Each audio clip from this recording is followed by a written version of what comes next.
عقیل اور زبیر بہت اچھے دوست تھے، اگرچہ ان کے گھر دور تھے مگر دوستی میں وہ لاجواب تھے۔ اتفاق سے دونوں اکلوتے بیٹے تھے اور دونوں کی ایک ایک بہن تھی جو ان سے سب سے بڑی۔ والدین بھی کافی اچھے گھرانوں سے تھے۔ یہ نہیں تھا کہ بیٹے کی وجہ سے ان کو اچھا سمجھا جاتا تھا، بلکہ ان کے کردار کی وجہ سے دونوں گھر والے ان کے نخرے اٹھاتے تھے۔ ان دونوں کو اپنی ماں سے بے حد محبت تھی، یہ ایک فطری بات تھی۔ زبیر قدرے مختلف تھا، اسے ماں کے ہاتھ کے سوا کسی دوسرے بندے کا کھانا پسند نہیں آتا تھا۔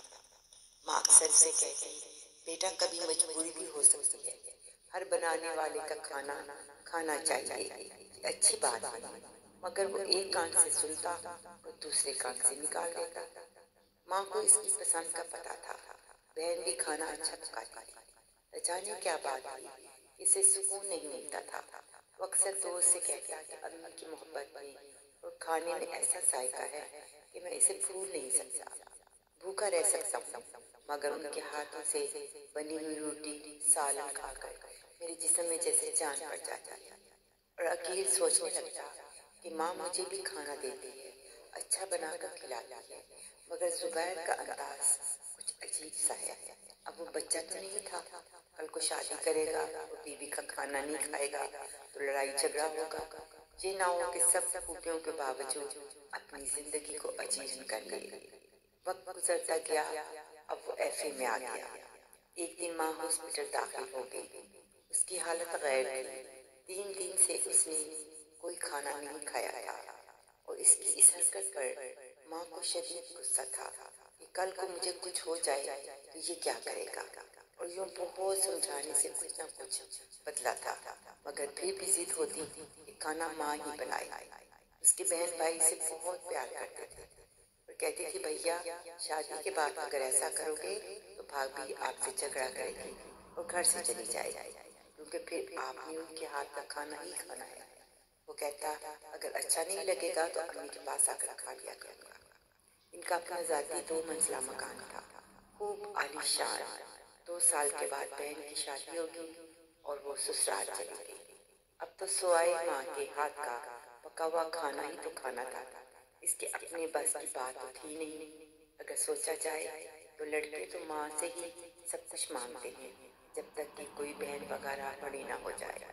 گھر میں سوائے ٹوٹل 4 افراد کے اور کوئی نہ تھا۔ والد کسی دوسرے ملک کام کرتا تھا، سال کے بعد آتا تھا، اس لیے سارا وقت اس کا ماں کے ساتھ ہی صرف ہوتا تھا۔ اور یوں دونوں دوست بڑے ہو گئے، ان کو اچھی پوسٹ پر جاب مل گئی، اب دونوں کے رشتے بھی ہو گئے۔ عقیل کی شادی اس کی کزن سے طے پائی اور زبیر کی فیملی سے غیر لوگوں میں سے۔ دونوں دوست اپنے دل کی بات ایک دوسرے سے کر لیا کرتے تھے۔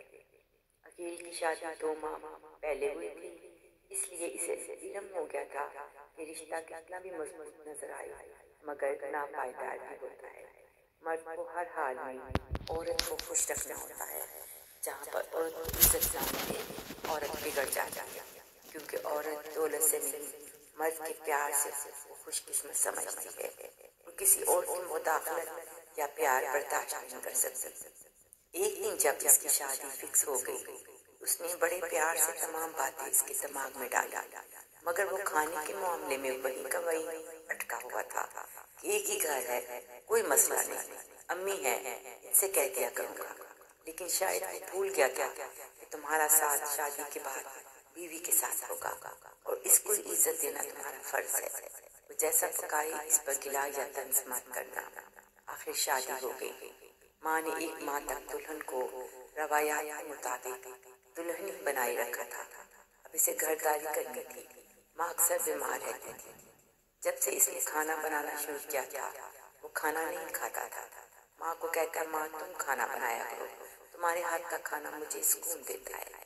وہ کہتی بیٹا اب تم گھر والے ہو گئے ہو، تمہاری دلہن آئی ہے، وہ اچھا کھانا بناتی ہے، تم اس کے کھانے کی عادت ڈالو، یہ اچھی